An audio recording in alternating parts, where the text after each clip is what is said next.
Hey guys, I hope you're doing well. A common question that we hear all the time is people talk about wanting to bring some dirt into their yard, and it's because they've got water problems.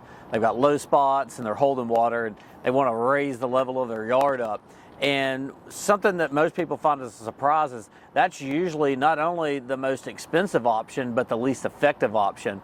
If you've got low spots, what you're going to do, you're not getting rid of the water. You're not fixing the water problem. So adding dirt does nothing but move the water from that area to another. So you could actually create an additional problem somewhere else in your yard, or perhaps even for your neighbor. And then maybe they fix their problem and then make it your problem again. The labor and all that involved, and the material involved in actually bringing all the dirt in and then having to lay new sod or wait on the grass to grow through, all that stuff is very timely and costly.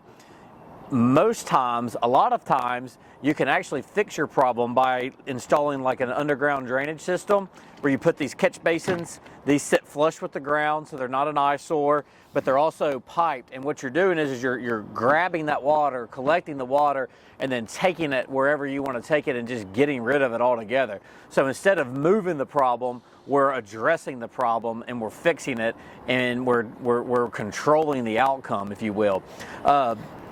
With these systems, with T's and 90s and adapters, you have the ability to tie in gutters.